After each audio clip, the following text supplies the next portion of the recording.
ایک غریب آدمی بدو رات کے وقت وہ کہیں بیچارہ صبح سے چلا تھا، مدینے پہنچتے اسے رات ہو گئی. اس نے ڈرتے ہوئے نا خیمہ ہی باہر لگا لیا. جہاں رات ہوئی نا آدھی رات ہو گئی، 1-2 بجے سمجھ لے پہنچا مدینے، تو اس نے باہر نے خیمہ لگا لیا. بیوی اس کی امید سے تھی، بچے کی ولادت کا وقت قریب آ گیا، بیمار ہو گئی. اس نے خیمہ لگایا، بیوی اندر ہے. حضرت عمر فاروق گشت پہ تھے رات کو، ساتھ ایک غلام تھا. حضرت عمر فاروق رضی اللہ تعالیٰ عنہ کہنے لگے وہ آگ جل رہی ہے تھوڑی سی، پتہ کرو کون ہے. تو آپ کا غلام پتہ کرنے گیا تو بدو نے ڈانٹ دیا، کہنے لگے جاؤ تمہیں کیوں بتاؤں. حضرت عمر خود گئے، کہنے لگے مسافر بھائی بتا تو صحیح. کہنے لگا جی چھوڑے، میں آپ کو کیوں بتاؤں، میں کون ہوں، کیسے آیا ہوں. فرمایا خیمے کے اندر سے کرہنے کی آواز آتی، کوئی درد سے چیخ رہا ہے، بتا ہمیں بات کیا ہے. کہنے لگا جی میں فلاں بستی فلاں علاقے کا ایک غریب ہوں، امیر المومنین عمر فاروق سے ملنے آیا ہوں، اور رات ہو گئی ہے تو یہاں خیمہ لگایا ہے، صبح میں ان سے مل کے چلا جاؤں گا. تو رات کو تکلیف دینا پسند نہیں کیا، تو میری بیوی امید سے تھی، اب بچے کی ولادت کا وقت قریب ہے، پاس کوئی نہیں. حضرت عمر کہنے لگے تو ٹھہر میں ابھی آیا. چہرے پہ نقاب ہے، اسے بتایا نہیں میں ہی امیر المومنین. عمر دوڑے گئے، اپنی زوجہ سے کہنے لگے اگر تجھے بہت بڑا اجر مل رہا ہو تو حاصل کرے گی. کہا کروں گی. تو کہنے لگے چل پھر میرے ساتھ، بہت بڑا اجر ہے. ایک دوست کے ہاں ولادت کا وقت ہے، ضرورت کی چیزیں ساتھ لے لو. اس عورت نے تھوڑے دانے لے لیے، گھی لے لیا. حضرت عمر سے کہنے لگی لکڑیاں اکٹھی کر لیں.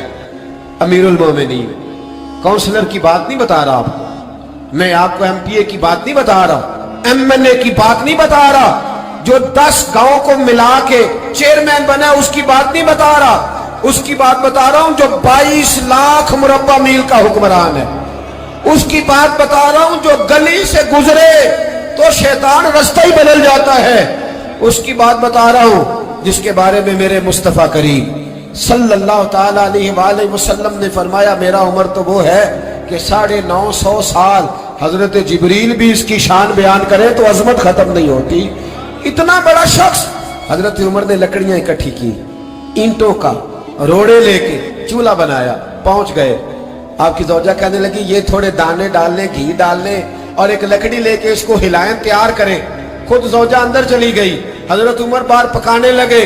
وہ بدو کہتے ہیں میں اس طرح کا ان کے ساتھ بہیو کرنے لگا جیسے کو کسی چوکیدار کے ساتھ نہیں کرتا.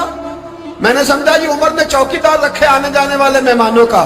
میں کبھی پانی کا پیالہ مانگتا، کبھی کوئی بات، عمر دوڑے جاتے، کبھی پانی لاتے. او مسلمانوں، او میرے رسول کے غلاموں عزیزو. حضرت عمر فاروق وہ غلام کہتا ہے میں عمر سے کہتا، میں کہتا غلام پانی لا تو عمر دوڑ کے پانی لاتے. میں کہتا تجھے گھی پکانا بھی آتا ہے، پہلے بھی کبھی پکائے؟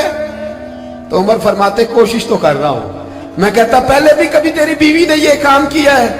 تو حضرت عمر کہنے لگے مجھے یاد نہیں، پوچھ کے بتاؤں گا. کہتے کیا رنگ تھا، کیا انداز تھا، کیا مصطفیٰ کی تربیت تھی، کیا انداز حضور نے سکھائے غلاموں کو. یہ کس طرح کا امیر ہے کہ یہ ہڈیاں پکا رہا ہے، پھونکے مار رہا ہے ایک غریب کے لیے، دیہاتی کے لیے جسے جانتے بھی نہیں.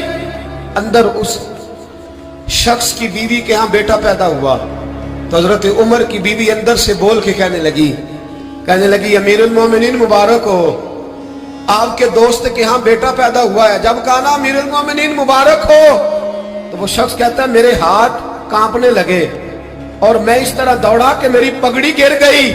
میں دوڑا تو عمر نے بلایا، کہا کدھر جاتے ہو؟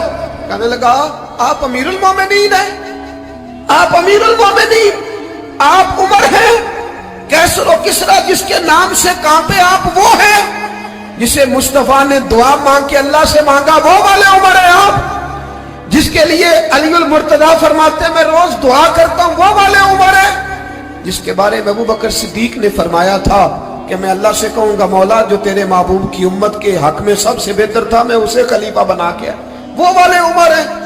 عمر امیر المومنین کی بیوی وہ تو خاتون اول ہوتی ہے، وہ تو ملکہ ہوتی ہے، اور تیری بیوی دائی بن کر ایک غریب کے بچے کے پاس بیٹھی رہی ہے ولادت کے وقت. عمر امیر المومنین ہو کے تیری داڑھی ساری دھومے سے بھر گئی تو ڈیوٹی کرتا رہا. تو سیدنا عمر رو پڑے اور اس بدو کو سینے سے لگا کے کہنے لگے تجھے پتہ نہیں تو کہاں آیا ہے؟